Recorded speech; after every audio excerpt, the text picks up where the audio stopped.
નમસ્કાર વિદ્યાર્થી મિત્રો, ઘણી બધી પરીક્ષામાં પ્રશ્ન પૂછાતો હોય છે કામ અને સમય.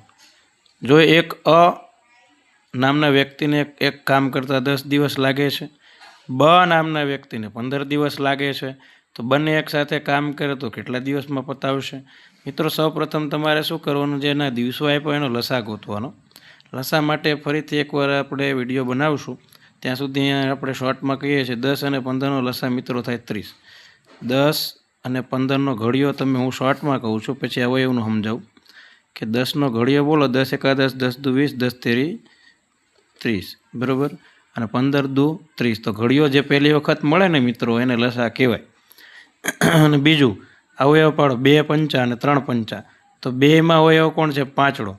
તો એને લઈ લેવાના અને એની નાનામાં નાની ઘાત લેવાની. માનો કે 5ની 2 ઘાત હોત, 1 હોત તો આપણે 1 ઘાત લેવાની, પણ આ 1 જ છે. બીજું બેમાં કઈ છે? અહીંયા તગડો છે, એ નથી તો લઈ લેવાનો.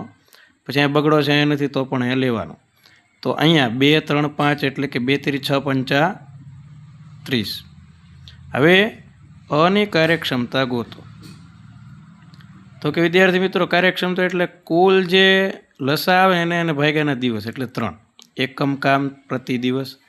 બની કાર્યક્ષમતા 30 જે લસા છે એને ભાગ્યા 15 કરો એના દિવસો. 2 એકમ કામ કરશે એક દિવસમાં. સાથે મળીને તો કે 3 ને 2 કેટલા? તો કે 5 એકમ કામ કરે.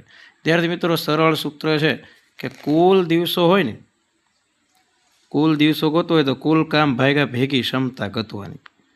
તો કુલ કામ જે છે એ 30 ભાગ્યા ભેગી ક્ષમતા 5. 3 ને 2 કેટલા? તો કે 5. એ 6 દિવસોમાં બે ભેગું કાર્ય પૂર્ણ કરશે. શોર્ટ ટ્રીકમાં કહું મિત્રો, તો 2ના દિવસોનો ગુણાકાર ને 2ના દિવસોનો સરવાળો. ગુણાકાર 15 ગુણ્યા 10 કરીએ તો કેટલા થશે? 150.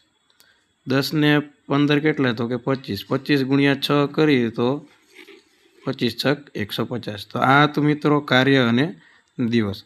લસાનો વિડીયો ફરી એકવાર આપણે વિસ્તૃતમાં બનાવશું. ત્યાં સુધી જોતા રહો બોટાદ વાલા સર.